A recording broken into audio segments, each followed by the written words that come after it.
In the sinister bowels of an industrialized warehouse, nestled in Hartford's grittiest district, Evil Abe lounged with his loyal henchmen, Keymaster and Bullseye. It was a place steeped in inventive anarchy, filled with unusual gizmos, a veritable playground for an ingenious mind like Abe's. The 4th of July had passed, but the discarded remnants of the city's festivities sparked a devious idea in his agile mind. His invention, a colossal hoverboard, roughly the size of an SUV, reinforced with bulletproof titanium, was the perfect contraption for his mischievous scheme. In the middle of the warehouse, a massive tubular machine came to life, its mechanisms whirring and clanking. It was Abe's masterstroke, a device designed to harvest all the fireworks remaining in Hartford. As the henchmen watched in awe, the device began its work, accumulating fireworks, ready for their explosive finale. With the pilfered cache of fireworks affixed to his hoverboard, Evil Abe ascended into the night, a menacing silhouette against the moonlit sky. He drifted over the Connecticut River, a wry grin plastered on his face as he triggered the first set of fireworks. Suddenly, the tranquility of the late night was shattered by a raucous display of colors and deafening explosions. People of Hartford, bask in the glory that is Evil Abe.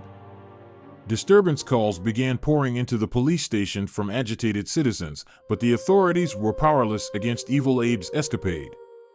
Even the city's helicopter was forced into a hazardous retreat when its engine faltered dangerously near the imposing hoverboard. The police watched helplessly as their bullets ricocheted off the titanium exterior. The hoverboard and Evil Abe impervious beacon of chaos. Meanwhile, the city's renowned superhero, Red, was jolted awake by the uproar. However, as he approached the scene, his flight power mysteriously ceased. His descent was met with Evil Abe's scornful laughter echoing around him.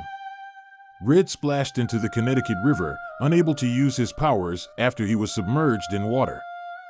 Without the ability to take off again, the rushing waters pulled him perilously downstream. Just as Red was on the brink of drowning, a hand reached out, pulling him from the river.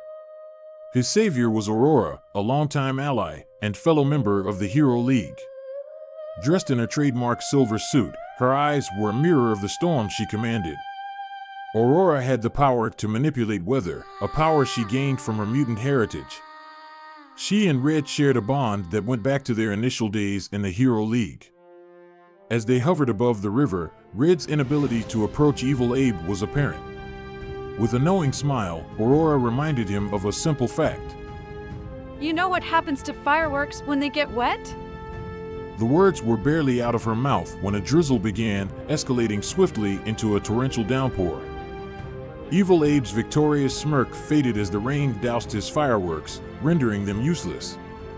Abe cried out, This can't be! No! His hovering fortress was suddenly nothing more than a home for wet paper and ruined gunpowder. Dejected and defeated, Evil Abe fled the scene, his dreams of nocturnal pandemonium extinguished. Aurora and Red watched their adversary retreat, a sense of relief washing over them. Together, they returned to their homes, ready to catch up on their much-needed rest. This unexpected alliance had saved both Red's life and the peaceful night.